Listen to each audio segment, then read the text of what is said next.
Subscribe करें और bell दबाएं ताकि कोई खबर रह न जाए।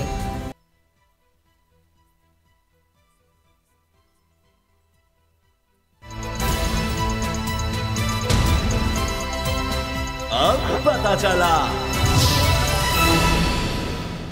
बिस्मिल्लाहिर्रहमानिर्रहीम, अस्सलाम वालेकुम। मैं हूं मोहम्मद उसामा गाजी और आप देख रहे हैं अब पता चला। एक मुश्किल तरीन मुअम्मा इस वक्त तहरीक इंसाफ के लिए वबाल जान बना हुआ है।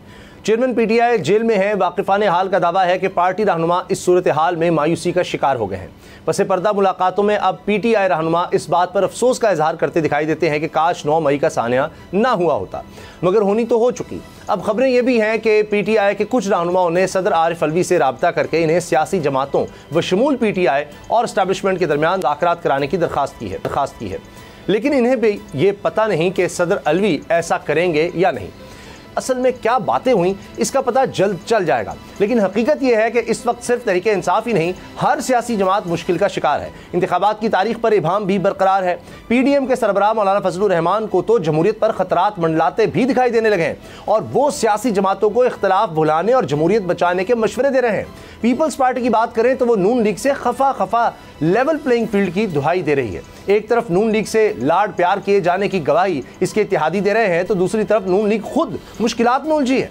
पहली उलझन 21 अक्टूबर को पार्टी कायद नवाज शरीफ की वापसी और फकीदुल मिसाल इस्तकबाल है, तो दूसरी नवाज शरीफ की गिरफ्तारी के खदशात। नवाज शरीफ की हिफाजती जमानत की दरखास्तें तैयार हैं, लेकिन अहम सवाल यह है कि नवाज शरीफ को हिफाजती जमानत अदालत के सामने सरेंडर करने से पहले मिलेगी या सरेंडर करने के बाद। इस अहम खबर से आगाज़ करेंगे। नज़ीर लगारी साहब मेरे साथ हैं, सीनियर तज्ज़ियाकार हैं। लगारी, मियाँ नवाज शरीफ साहब का आना ये तो अब वाज़ेह है कि वो किसी डील के तहत आ रहे हैं। तमाम सियासतदान ज़ाहिर है जहाँ दीदा होते हैं उनको सब पता होता है, इनके इत्तेहादी हों इनके मुखालिफ हों, सबको पता है कि डील के तहत आ रहे हैं। लेकिन इसमें ये जो मामला है ज़मानत का, वो क्या डील का हिस्सा नहीं है कि अभी भी कुछ खदशात हैं? नहीं, बात ये है कि अभी तक ये हम कह रहे हैं ना कि डील हुई है।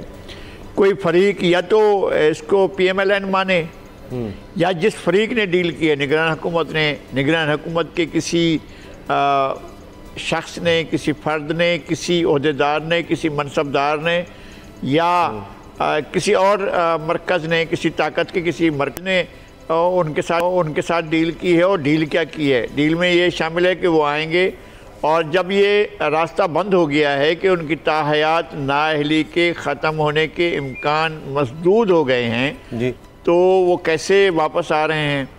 नाअहली हुई थी ताहयात जी, और जिस तरह से सुप्रीम कोर्ट का वो फैसला है उसमें उसको अब चैलेंज नहीं किया सकता। ये जो प्रैक्टिस एंड प्रोसीजर एक्ट आया था उसके इस बात को तो कह दिया गया है कि माजी के केसेस को ओपन नहीं किया जा सकेगा। तो माजी की ये बात तो नहीं लाई जा सकती है सामने, ना इस पर अपील की जा सकती है कि जनाब इनकी नाअहली जो है वो सुप्रीम कोर्ट की तरफ से हुई, फिर उनका रिव्यू भी रिजेक्ट कर दिया गया, उनको सियासत में हिस्सा लेने से रोक दिया गया, उन्हें पार्टी की सरबराही से रोक दिया गया था और उनकी पार्टी की जब सरबराही का ऐलान किया गया था तो सुप्रीम कोर्ट फिर सामने आ गई थी और कहा था कि नहीं, ये पार्टी के सरबराह भी नहीं बन सकते जी। तो अब तो सुप्रीम कोर्ट का एक फैसला नाअहली के बारे में तो ये मौजूद है और ये अभी तक ख़त्म नहीं हुआ है। और वो जो कानून जिसमें कहा गया है कि 62(1)(f) के तहत सज़ा को 5 साल कर दिया गया है, तब भी ये मुअस्सर व माजी नहीं है। आगे जो भी होंगी नाअहलियाँ उनके बारे में तो हो जाएगा फैसला, इसके बारे में कहा गया मुअस्सर व माजी नहीं है तो नाअहली जूं की त्यों बरकरार रहेगी। एक ये सूरत हाल है, बिल्कुल सही। और इसके अलावा दूसरी सूरत हाल ये है कि इस वक्त उनकी हैसियत एक कन्वेक्टेड शख्सियत की है जिन्हें सज़ा हो चुकी है और 2 मुकदमात में 2 रेफरेंसेस में सज़ा हुई। एक रेफरेंसेस की सज़ा जो है वो एक कोर्ट ने उसको सस्पेंड कर दिया और दूसरी सज़ा जो है वो अल-अज़ीज़िया वाली वो अब भी चल रही है, ठीक, और उसके बारे में भी अभी तक कोई चीज़ नहीं कही गई है। और ये बेल अगर ली जाती है तो बेल कौन सी बेल होगी? एक बेल वो जो प्रोटेक्टिव और बेल होती है उसके लिए होती है कि मुलजिम ने अदालत में पेश होना है, मुकदमा चल रहा है, हम जी पेश हो जाएंगे, फलां तारीख तक वक्त दिया जाए ताकि हम अपने आप को वहाँ सबमिट कर सकें। वो सूरत हाल भी नहीं है, सही, ऐसा कोई केस का मामला नहीं है। ये तो है, चल चुका है, सज़ा हो चुकी है और उसके अपील के मराहल में वो मुल्क छोड़कर चले गए। सज़ा 4 साल, ये 4 साल सज़ा गिनी जाएगी या 4 साल वो बाकी जो मुद्दत है वहाँ से शुरू होगी जिस दिन वो चले गए थे। तो अभी तक बहुत सी चीज़ें गैर वाज़ेह हैं। अच्छा। और इस कन्फ्यूजन को बढ़ा दिया है PMLN ने खुद ही। वो बताए हमें, हम हमारी कोई दुश्मनी नहीं है मियां नवाज शरीफ साहब से। हम नहीं चाहते हैं कि वो जेल जाएं और यहाँ से आते ही सीधे जेल चल जाएं, हमारी ख्वाहिश नहीं है। लेकिन और कोई रास्ता नहीं है, इसके अलावा अगर कोई रास्ता और होता है तो हमारे लिए खुशी की बात होगी, लेकिन ऐसा रास्ता कानून नहीं देता है। बिल्कुल सही लगाड़ी साहब, तो आप कानून से आपकी बात 100% दुरुस्त, क्योंकि जब वो बाहर गए हैं तो अगरचे ख्वाजा आसिफ साहब हों, दीगर लोग हों, वो ये कहते हैं कि जी कमर जावेद बाजवा साहब ने उनको भिजवाया था बाहर, लेकिन रास्ता तो कानूनी लेना पड़ा ना था ना, यानी अदालत की इजाज़त से ही फिर बाहर गए थे। जब ये टेलीविजन पर बैठकर उन्होंने कहा कि जी तहरीक इंसाफ के चेयरमैन उस वक्त वज़ीर आज़म थे तो उनकी इजाज़त से गए, तो उन्होंने कहा नहीं, वो बाजवा साहब ने उनको बाहर भिजवाया था, एस्टैब्लिशमेंट ने भिजवाया था। तो एक रास्ता तो लेना पड़ता है, आप दुरुस्त फरमा रहे हैं। तो वो आपकी बात सही है कि ख्वाहिश नहीं, लेकिन कानूनी तौर पर कुछ तो आपको करना पड़ेगा। लेकिन इसमें चाहे राजा परवेज़ अशरफ हों, खुर्शीद शाह साहब हों, वो भी कह चुके हैं डील की बात, अभी मुस्तफ़ा नवाज़ खोखर साहब कह रहे हैं डील के तहत आ रहे हैं। और ये आपने सही कहा कि नून लीग के किसी आदमी ने, इसमें मैं नहीं कहूँगा कहा, हाँ राना सनाउल्लाह साहब साबिक़ वज़ीर दाखिला ज़रूर कह चुके हैं कि ज़ीरो रिस्क हो चुका है और मामला सारे तय हैं। तो ये कॉन्फिडेंस तो है, लेकिन इस कॉन्फिडेंस की वजह से आपको लगता है, या जिसको डील पीपल्स पार्टी कह रही है उससे पीपल्स पार्टी नाराज़ है, उससे फजलुर रहमान साहब नाराज़ हैं, जो इत्तेहादी माजी के थे कि जी ये मियाँ साहब खुद डील कर गए, हमारा कुछ नहीं सोचा, या उस डील में ये शामिल हो जाएंगे कि जब उनको अगर हुकूमत उनके सुपुर्द कर दी जाएगी तो ये दोबारा साथ मिल जाएंगे जितना पहले इनके पास हिस्सा था। तो फिर ये परेशान क्यों है इस हवाले से, इस तरह की बातें क्यों कर रहे हैं कि जी हमें साथ नहीं शामिल किया जा रहा, या ये क्यों डील करके किस तरह आ रहे हैं? खुर्शीद शाह साहब ने तो बड़ी वाज़ेह तनकीद की कि जब आप इस तरह से आएंगे तो फिर आपके पास ताकत क्या होगी, इस उम्र में आके इस तरह आकर आप क्या लेंगे? देखें, मैं एक तो ये है कि जितना मैं समझ पा रहा हूँ थोड़ा सा आवाज़ का इशू है मौजूद, लेकिन मैं ये अर्ज़ करता हूँ कि उनकी आमद में कोई भी यकीन दहानी कराई हो, किसी ने भी करा दी हो यकीन दहानी, हम हर इंतहा हैं कि जी ये हुकूमत ने यकीन दहानी करा दी है। हुकूमत ने अपना हाई कमिश्नर भेजा है, जनाब आप इनको इज्जत से सीए आप करें, ये भी हो सकता है, चले भी ठीक है हुकूमत ने किया। क्या हुकूमत कानून से, आइन से, कानूनी ज़राए से, कानूनी रूल्स जो ज़वाबित हैं, क्या उससे मावरा है? नहीं, हुकूमत मावरा नहीं है। निगरान हुकूमत है, मुस्तकिल हुकूमत है, जो भी हुकूमत हो वो कानून से मावरा नहीं है। वो ये नहीं कर सकते हैं कि एक सज़ा याफ्ता शख्स को किसी कानूनी जवाज़ के बग़ैर जब वो वापस आ रहे हों तो उनको कहें कि जी अब आप आज़ाद हैं, चले जाएं। मुझे बिल्कुल समझ में नहीं आ रहा। अगर मुझे समझ में आ रहा होता तो मैं इस बात को बहुत खुशी का इजहार करता। मुझे बिल्कुल समझ में नहीं आ रहा है। वो यहाँ से जाते हुए, चाहे राना सनाउल्लाह साहब कहें या कोई और कहें, किसी को यकीन दहानी करा दी गई हो, फिर पूरी लीडरशिप को यकीन दहानी करा दी गई हो, और कराने वाले कोई भी हों, ताकत के मराकज़ हों, वो भी हों, अदालत हो, अदालत भी जो आकर हमारे सामने कहे ना, अगर किसी अदालत की तरफ से भी, मुझे नहीं यकीन है, मुझे इस बात को मैं बिलीव नहीं करता हूँ कि अदालत ने या हमारी अस्करी क़यादत ने या किसी ने भी यकीन दहानी कराई होगी। अगर किसी ने, तो फिर हमारे सामने आकर कहेंगे जनाब हमने यकीन दहानी कराई है, इसको कुछ नहीं कहा जाएगा। लेकिन कोई और नहीं कर सकता, अदलिया भी नहीं कर सकती है। मावराए कानून, ड्यू प्रोसेस ऑफ लॉ, वो सबमिट करना पड़ेगा। और आपके बरी होने का एक तरीका है कि आप कोर्ट के सामने पेश होकर, पहले आप जिस आदमी के आप गए थे, आप गए थे उस वक्त सुप्रिंटेंडेंट जेल लाहौर, जिस जेल से भी थे उस जेल के तरफ से गए थे, आपको वहां जाकर पेश हो जाना है। सही। और उसके बाद अदालतें जो कहती हैं वो उस पर अमल करना है। अदालत सबको उसके बारे में बाकायदा ऑर्डर जारी करेगी, लीगल ऑर्डर, सही, इलीगल ऑर्डर नहीं, लीगल ऑर्डर। बिल्कुल सही। ये जो इसमें फजलुर रहमान साहब की जमात हो या पीपल्स पार्टी, वो इस पर परेशान क्यों दिखाई देते हैं, जिस पर यानी तनकीद क्यों कर रहे हैं? मियाँ साहब की अगर डील हो गई है तो बस ठीक है, उनकी मौज मस्ती उनको करने दें, वो इसी तरह से हमेशा उन्होंने इक़्तिदार हासिल किया है। ये तो उनको पहले भी पता था, पीडीएम का हिस्सा बनने से पहले उनका तो यही अंदाज़ है। तो अब ये पीपल्स पार्टी मौलाना साहब क्यों नाराज़ हैं, आपका क्या तज्जिया है?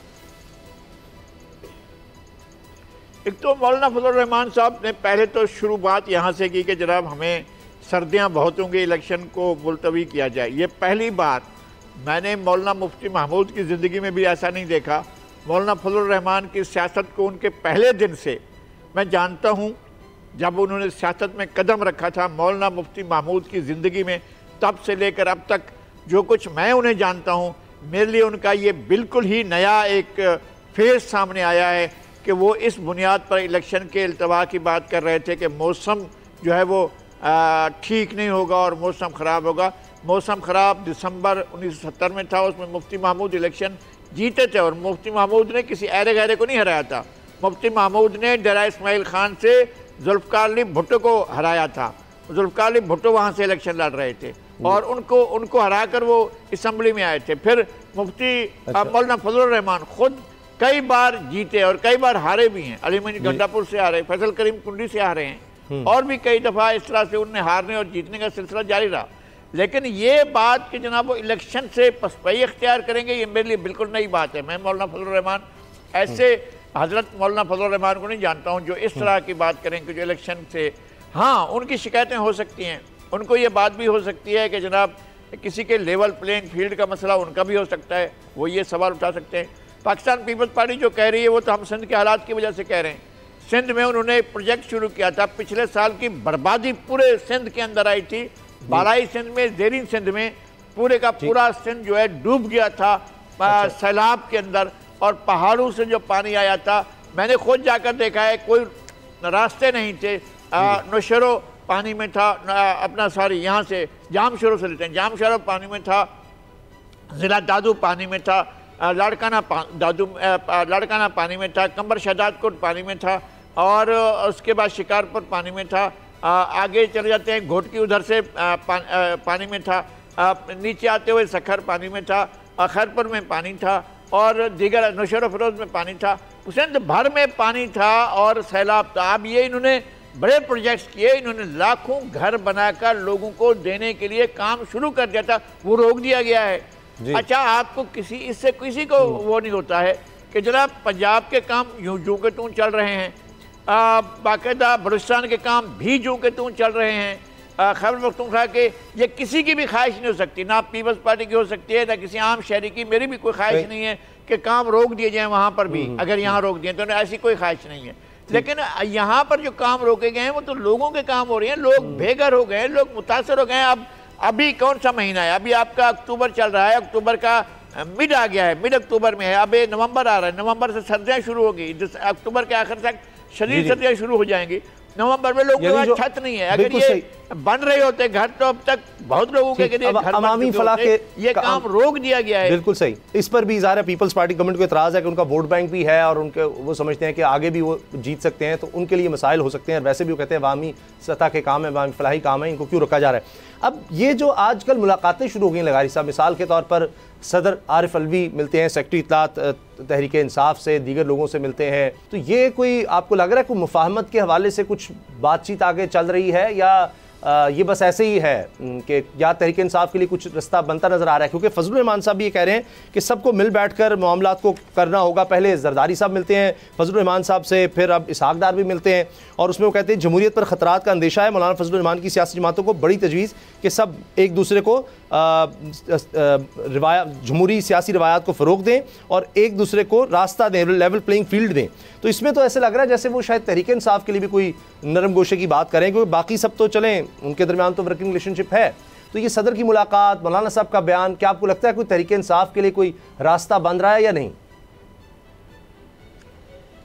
बात यह है कि सदर मुमलिकत आरिफ अलवी साहब जो हैं अप्रैल 2022 से लेकर अभी चंद रोज़ पहले तक जितनी भी उनकी तरफ से कार्रवाइयाँ हुई हैं वो एक पार्टी लीडर के तौर पर हुई हैं, सदर मुमलिकत के तौर पर नहीं हुई। जब तहरीक अदम एतमाद एक आइनी प्रोसेस था वो कामयाब हुई और उसके बाद शाम को हल्फ उठाना था, नए लीडर ऑफ द हाउस ने बतौर वज़ीर आज़म मियाँ शहबाज शरीफ ने तो उन्हें हल्फ लेने से इनकार कर दिया था। ये सदर के मनसब का वो काम ही नहीं था, वो ऐसा कर ही नहीं सकते थे, रोक ही नहीं सकते थे किसी भी सूरत में कि जनाब वो रोक दें कि जनाब मैं हल्फ नहीं लेता हूँ। काबीना से हल्फ नहीं लिया, फिर उसके बाद बाकी मना किया गवर्नर पंजाब को कि आप हल्फ न लो जी, वहाँ पर सूबाई काबीना ने हल्फ नहीं लिया। एक लाख कानूनियत का जो राज होता है वो उस दौरान में फड़ा हुआ था और ऐवान सदर से चीज़ें चल रही थी। अब गए हैं ऐवान सदर, लीडर्स गए हैं, हमें नहीं है कि तनाज़ात को इसी तरह से रहना चाहिए, तनाज़ात को ऐसा बिल्कुल नहीं रहना चाहिए जी, और सियासी गर्मा गर्मी को भी इसी तरह से नहीं रहना चाहिए। अगर किसी को 9 मई के नुकसानात का अंदाज़ा हो गया है अगर कोई 9 मई के वाक़यात से रुजू करना चाहता है, ये कानून का मैं रास्ता नहीं कहता हूँ, मैं ये नहीं कहता हूँ कि जी कानून उसको ख़त्म कर दें और उस कानून को भी कुछ ना करें और कार्रवाई भी नहीं होनी चाहिए, मैं बिल्कुल नहीं कहता हूँ। मैं ये कहता हूँ कि आप जिन चीज़ों पर दरगुजर कर सकते हैं उतना दरगुजर करना चाहिए जी।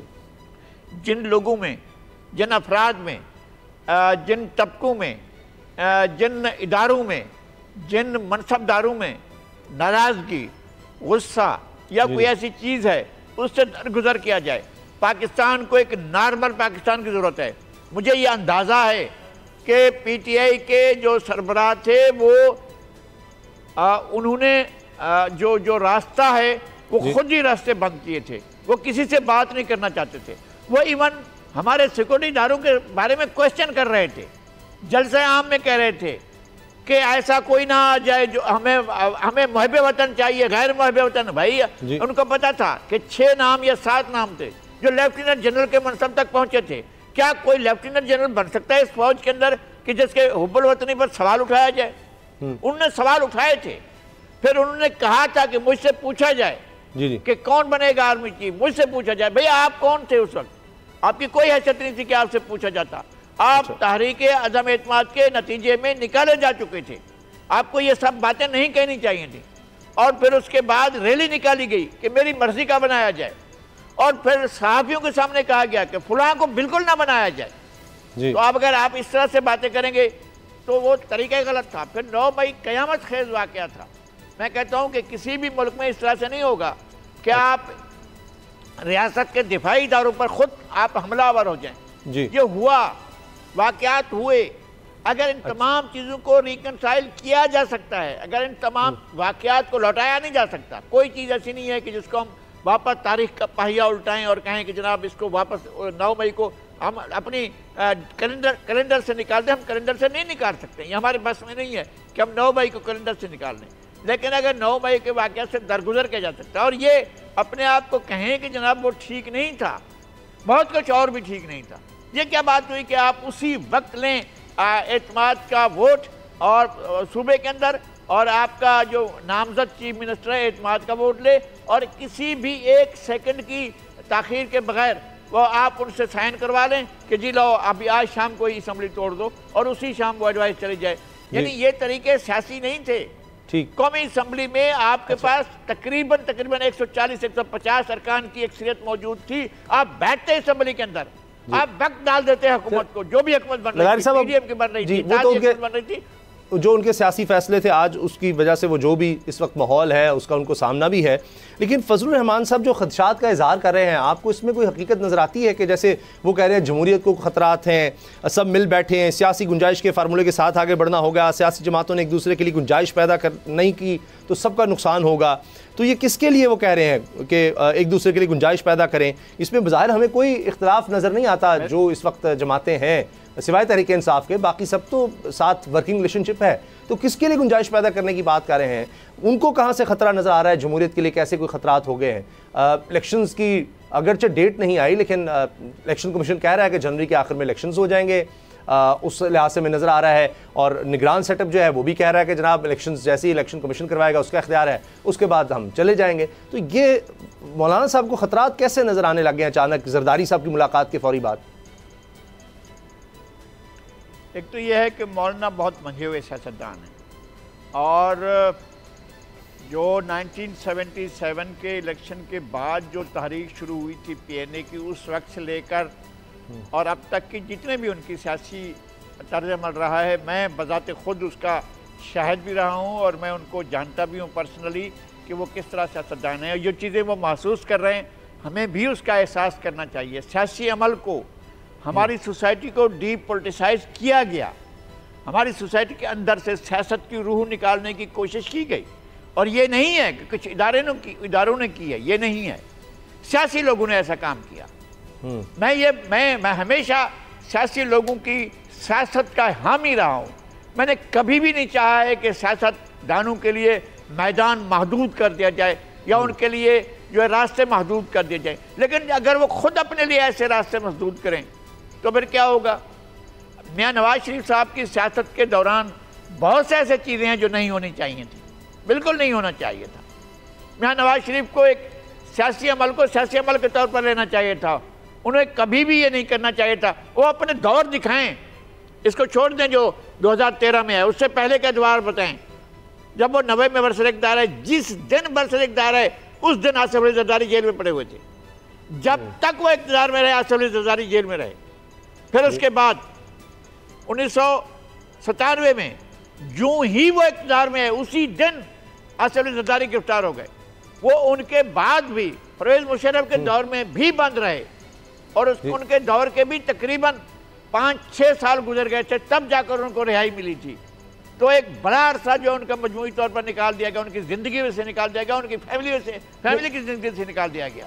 नहीं, अब तो वो सब कुछ सीख नहीं चुके हैं। नवाज शरीफ साहब की तरफ से हुआ। ब्रेक के बाद बात करेंगे कि एहतसाब का अमल चलेगा या रुक जाएगा, कुछ समझ नहीं आ रही। सुप्रीम कोर्ट ने फैसला दिया कि जो तरामीम की गई थी, जिसके बाद नजर आ रहा था कि अब तो केसेस चल ही नहीं सकते, उनको सुप्रीम कोर्ट ने खत्म किया, कलअदम करार दिया। फिर सुना हमने कि दोबारा से केसेस खुल रहे हैं, जिनमें साबिक वज़ीर आज़म भी हैं, आसिफ अली ज़रदारी साहब साबिक सदर भी हैं, सबके केसेस खुल रहे हैं। अब निगरान हुकूमत, जो वैसे तो निगरान है और किसी पार्टी से उसका बज़ाहिर कोई ताल्लुक़ नहीं है, उसकी तरफ से कहा जा रहा है कि जी हम अपील करेंगे कि नहीं, जो नायब तरामीम थी वो बिल्कुल ठीक थी, उनको दोबारा से बहाल किया जाए। इससे क्या एहतसाब का अमल बेहतर हो सकेगा? फिर निगरान हुकूमत ऐसा क्यों चाह रही है और उसके लिए 15 दिन की मोहलत मांगी है सुप्रीम कोर्ट से। 15 दिन दे दें, हम मज़ीद सोच विचार कर लें। तो अभी भी सोच विचार की ज़रूरत है। इसके पीछे कहानी क्या है, लगारी सब से जानेंगे ब्रेक के बाद।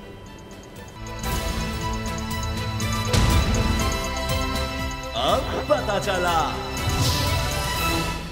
नैब तरीमीम एक मुअम्मा बन चुकी हैं। नैब का इदारा भी समझ नहीं आती कि करेगा क्या, किस तरह से आगे बढ़ेगा, क्योंकि एक तरफ निगरान हुकूमत की तरफ से फैसला सामने आया है कि सुप्रीम कोर्ट में 15 दिन की मज़ीद मोहलत मांगी गई है कि नैब तरामीम का खात्मा किया गया। सुप्रीम कोर्ट की तरफ से उस पर हम अपील करना चाहते हैं, कुछ नई ग्राउंड्स उसमें शामिल करना चाहते हैं, उसके लिए वक्त दिया जाए। इसका मतलब है निगरान हुकूमत वाज़े तौर पर ये इशारा दे रही है कि वो चाहती है कि नैब तरामीम बहाल की जाए और उसके नतीजे में जो केसेस ख़त्म हुए थे वो ख़त्म ही रहें, दोबारा से ना खुलें। इसमें कई साबिक वज़ीर आज़म भी थे जिन्होंने उससे फ़ायदा उठाया और इसके साथ साथ आसिफ अली ज़रदारी साहब के ख़िलाफ़ भी केसेस दोबारा खुलने का बताया गया।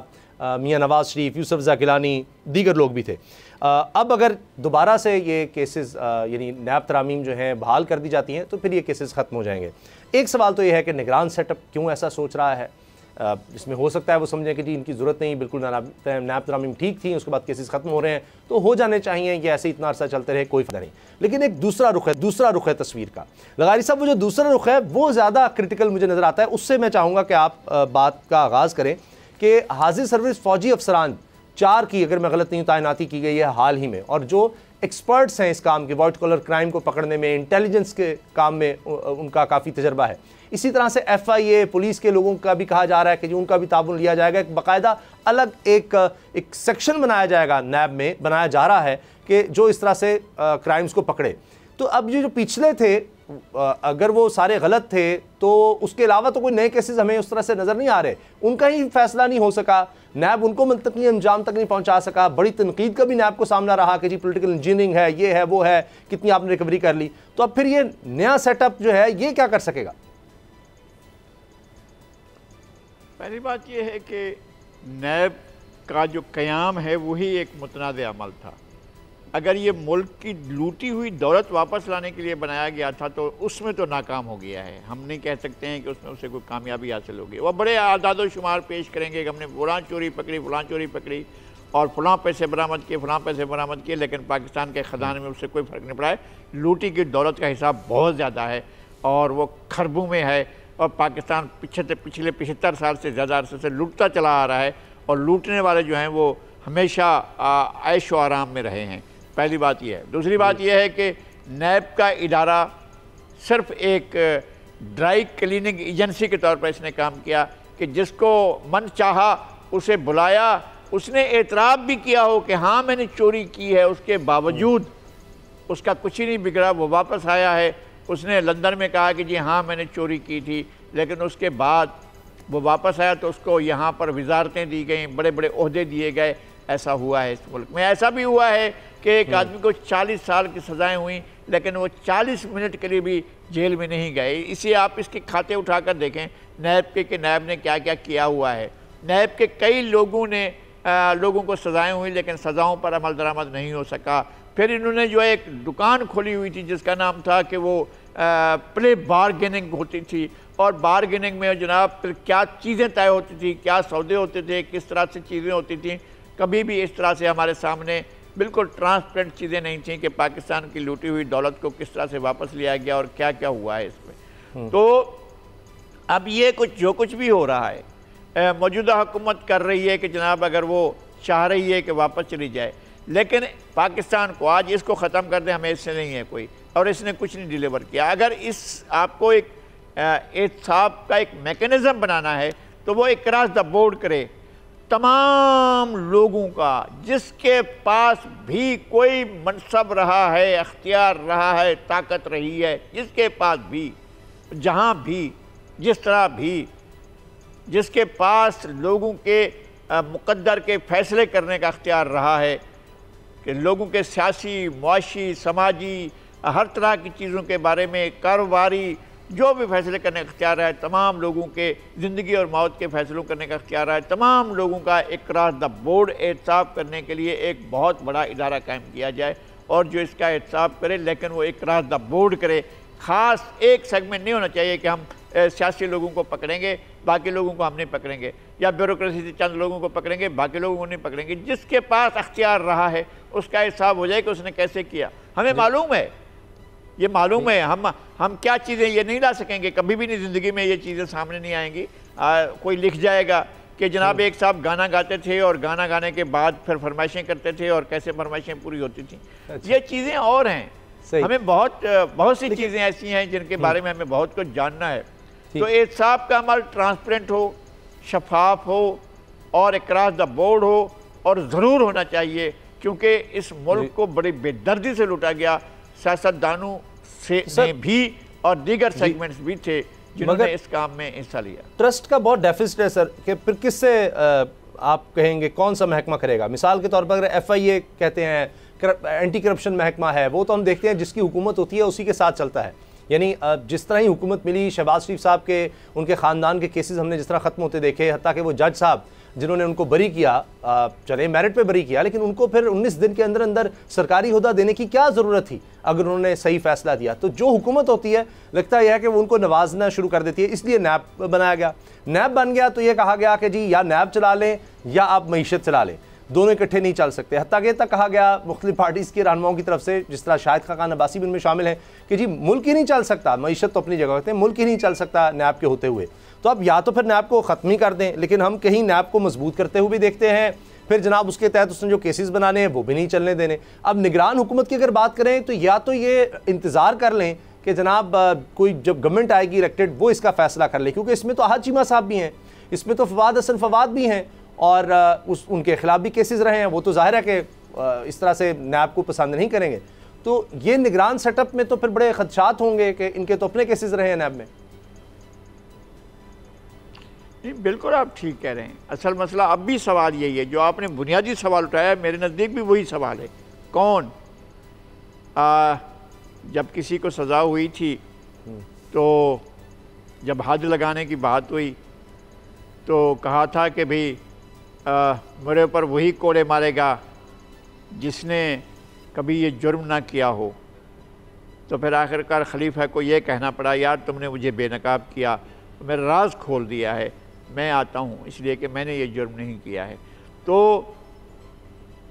हमारे यहाँ कौन है, किसने रहम किया है इस मुल्क की मईशत के साथ, इस मुल्क के आम आदमी के साथ, इस मुल्क की ज़राअत के साथ, इस मुल्क की सनत के साथ, इस मुल्क की प्रोडक्शन के साथ? यार आप बताएं ना, दुनिया का ये जो आप बड़े फ़ख्र से कहते हैं कि जनाब फ़लाँ मुल्क की एयरलाइन हमने बनाई, फ़लाँ मुल्क की एयरलाइन हमने बनाई, हमारी ये एयरलाइन थी कौमी एयरलाइन, अब आपकी कौमी एयरलाइन को क्या हो गया है? ये कैसे तबाह हुई? आपका रेलवे कैसे तबाह हुआ? आपके बाकी इदारे किस तरह से तबाह हुए हैं जी? क्या हुआ? स्टील मिल कैसे तबाह हुई? स्टील मिल प्रॉफिट देने वाला, दुनिया की स्टील मिल चलेगी। मैं इंतहाई एहतराम से, अदब से कहूँगा इत्तेफाक फाउंड्री चलेगी।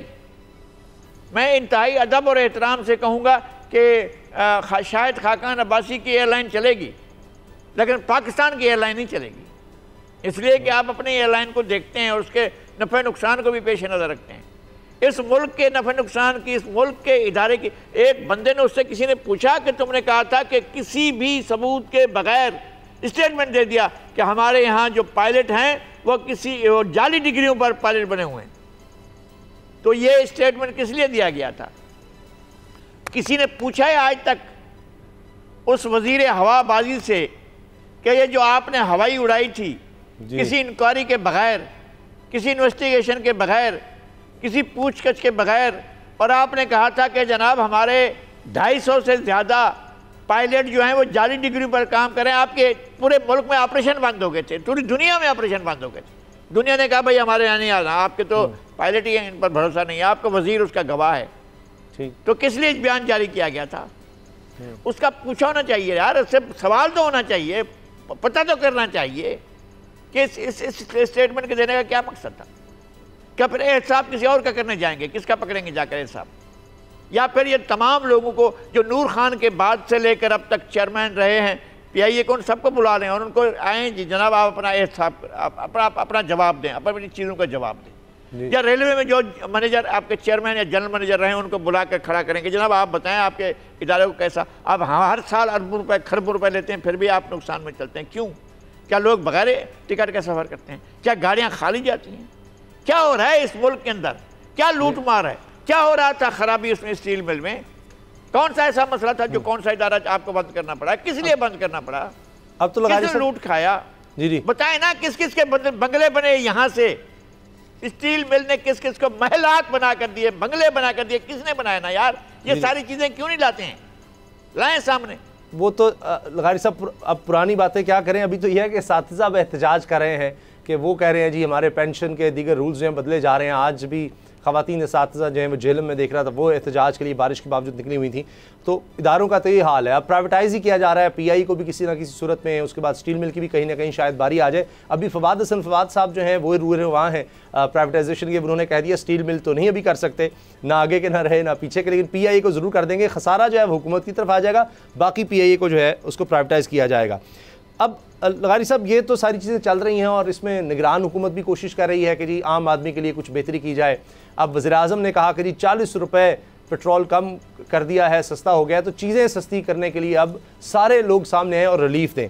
इसमें सिवाय इसके कि हमें ये खबर सामने आ रही है वो भी लाहौर से कि जी 10% किराए कम किए गए हैं पब्लिक ट्रांसपोर्ट के, उसके अलावा कहीं कोई चीज़ हमें सस्ती होती नज़र नहीं आ रही। जो इस वक्त मार्केट का सर्वे है, मार्केट के ज़राए, उनके मुताबिक तो चीनी, दालें, घी, आटा, गोश्त, फल, सब्जियां कुछ भी सस्ता नहीं हुआ। ये सबसे ज़्यादा फ़र्क आया है पाकिस्तान की तारीख में। वैसे तो हमने ऊपर जाते भी पेट्रोल को देखा, लेकिन जो नीचे 40 रुपये एक ही दफ़ा में पहले कभी नहीं आया। तो कुछ ना कुछ फ़र्क तो आना चाहिए था लगारी साहब। अब ये कहा जाता है जी प्राइस कंट्रोल कमेटियाँ सामने आ जाएँ, जी मजिस्ट्रेट सामने आ जाएँ, ये दावे हर हुकूमत में हुए, लेकिन कभी हमने इससे कोई फ़र्क खास पड़ते देखा नहीं है।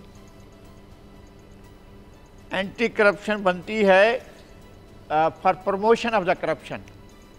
आपके यहाँ मार्केट कमेटियाँ बनती हैं, महंगाई कमेटियाँ होती हैं, वो लोगों की खाल उधेड़ने की कमेटियाँ होती हैं, जिनका काम इंक्रोचमेंट रोकना होता है, वो इंक्रोचमेंट करते हैं। इस शहर कराची में जहाँ मैं बैठा हूँ, यहाँ पर मुझे बताएं रिकॉर्ड से कितने थाने हैं जो इंक्रोचमेंट की ज़मीन पर नहीं बने हैं? जो बने हैं वो तो सारे हैं। अच्छा। जो नहीं बने हैं उस इंक्रोचमेंट की ज़मीन पर उनकी तादाद बता दें, और ये फिर वही हम पुलिस को ले जाते हैं, जाओ भी इस इंक्रोचमेंट को हटाओ। भाई आप खुद अपने थाने तुम्हारे जो हैं वो नहीं बने हुए, सिर्फ इंक्रोचमेंट की ज़मीन पर बने हुए हैं, सारे कब्जे की ज़मीन पर बने हुए हैं। बहुत से इदारों के जो हैं बहुत से कब्जे किए हुए हैं, बहुत से इमारतें पूरे कब्जे पर ली हुई हैं, बड़ी बड़ी इमारतें कब्जों में। हम क्या कहते हैं कि जनाब हमने इंक्रोचमेंट को ख़त्म करना, कैसे करेंगे? कौन जाएगा? और ठीक है करना है, आपने ताकत का इस्तेमाल करना है तो कर लें, यही पुलिस से इस्तेमाल करें। पुलिस का अब खुद कहाँ बैठी है, इसको कोई नहीं सवाल करेगा। पार्कों पर थाने बने हुए हैं, गलियों में थाने बने हुए हैं, सड़कों पर थाने बने हुए हैं, हम ये सब कुछ करते हैं। तो इसी तरह से महंगाई के बेनिफिशियरी कौन हैं? इस सारे के सारे अमल के बेनिफिशियरी कौन होते हैं? महंगाई होगी तो ये बेनिफिशियरी होंगे, चीज़ें सस्ती होंगी तो ये बेनिफिशियरी होंगे। इनका पट भी इनका होता है, इनका सीधा भी इनका होता है, इनका उल्टा भी इनका सीधा, जो भी हो इनका फ़ायदा पहुंचता है। यह है वो माफिया, ये है वो हुक्मरान अशराफिया के जो पाले हुए लोग होते हैं, वो सब फ़ायदा उठाते हैं। आम आदमी कहाँ फायदा उठाता है? गरीब की तो जेब से जाता है ना। वो कहते हैं हमारा टैक्स इलेक्शन भी तो फिर यही लोग लड़ते हैं, शिकायत है तो फिर वोट किसको करें? इलेक्शन वही लोग लड़ते हैं जिनकी शुगर मिल्स हैं, इलेक्शन वही लोग लड़ते हैं जिनकी फ्लावर मिल्स हैं, आप हमारे रास्ते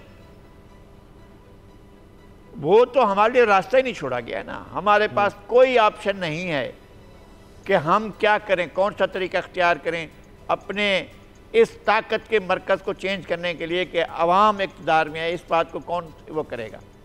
सियासी जमातें करती हैं? नो, सियासी जमातें समझौतेबाजियाँ करती हैं। सियासी जमातें पहले बहुत आगे चली जाती हैं और हम रोक रहे हैं बार बार। वह भाई इमरान खान साहब को खुदा के वास्ते यार इतना तेज़ ना चलाओ गाड़ी को, एक्सीडेंट हो जाएगा। हो गया ना, हम कहते नवाज यार कैसे किस रफ्तार से जा रहे हैं, ना करें ऐसा, हो गया ना एक्सीडेंट। जी क्या करते हैं? मतलब हुक्मरानों को पता होता है कि हम क्या करने जा रहे हैं, किस तरह से जा रहे हैं। बुला रहे हैं को बाओ भी, वो फिर सरल अलमेडा जो है वो एक और कहानी लेकर जा रहा है, कोई और कहानी लेकर जा रहा है, और आपको इस बात की परवाह नहीं है कि कहाँ जा रहे हैं आप। और फिर ये कि ये क़यामत आ जाती है 19 मई की। भाई किसने कहा था? मत मारी गई थी यार जी। ये सारी चीज़ें करते हुए सोचना चाहिए। आप अपना स्पेस जब कम कर रहे होते हैं तो हमें लग रहा होता है कि आप अपने लिए खुद गड्ढे खोद रहे हैं, उनका अपना स्पेस खत्म हो जाता है। तो ये सियासतदानों की अपनी गलतियां हैं। फिर ये कि बेनिफिशियरी कौन होता है? अच्छा, कोई अफसर होता है बेनिफिशियरी? लगारी साहब आखिरकार हाँ जी, हमने ये जो महंगाई है इसको नीचे जाते कम ही देखा है। जब अभी फ़िलहाल कुछ अरसे के लिए हमने देखा डॉलर जो है वो नीचे आया, अब फिर दोबारा लग रहा है रुक गया है और शायद अब दोबारा कहीं ऊपर ना जाना शुरू हो जाए। आज तो शायद 20 पैसे फिर दोबारा वो ताकत पकड़ रख गया। अभी जो दादो शुमार हैं अभी लेटेस्ट, उसमें सितंबर की अगर हम बात करें तो दुनिया भर में महंगाई की शरह में पाकिस्तान तीसरे नंबर पर आया है। हमारे पास आप देख लीजिए वसाइल क्या हैं, आबादी का देख लें, गुर्बत का आलम देख लें, और तीसरे नंबर पर पूरी दुनिया में महंगाई पाकिस्तान में है। और मवाजना हो रहा है अब श्रीलंका से जो दिवालिया हो चुका, और सितंबर 2022 में वहाँ शरह थी तकरीबन 70% महंगाई की, 70%। अब वहाँ पर सितंबर में 1.3% पर आ गई महंगाई। तो लगारी साहब वो तो डिफ़ॉल्ट करके हमसे बेहतर लग रहे हैं। हम 31% पर ही हैं और मुसलसल चल रहे हैं, हर महीने यही है 30-31 ही हम सुन रहे हैं, या चलें 27-28 पर होगा। तो वो श्रीलंका तो डिफ़ॉल्ट किया उसने 70% पर, और उसके बाद अब 1.3% पर खड़ा है। तो हमारे तो हालात उससे ज़्यादा बुरे हैं। और पिछले महीने अगस्त 2023 में, यानी पिछले से पिछले महीने 4% वहाँ पर महंगाई थी। तो हमसे तो डिफ़ॉल्ट करने वाले मुल्क जो हैं वो महंगाई के लिहाज से हमें लग रहा है बेहतर परफॉर्म कर रहे हैं। चीन को तो छोड़ दें, मैं उसकी बात ही नहीं करता, वहाँ तो 0 पर है इस वक्त महंगाई, रुक गई है, ना ऊपर ना नीचे, कोई कीमतें वहीं की वहीं हैं। बिल्कुल ऐसा है जो आप कह रहे हैं, बिल्कुल ठीक कह रहे हैं। क्या पाकिस्तान इस रीजन में, साउथ एशिया रीजन का ये मुल्क इस हालत में था? क्या कभी पहले भी इस हालत में रहा है? किसी भी दौर में, वो फौजी दौर, जमहूरी दौर, कोई भी इन्हीं लोगों का बहुत बुरा दौर, उसमें क्या था? उसमें भी हालात बेहतरी की तरफ थे। क्या था? अब आप नेपाल से पीछे चले गए, श्रीलंका से पीछे चले गए, बांग्लादेश से बहुत पीछे चले गए, इंडिया से आप बहुत पीछे चले गए।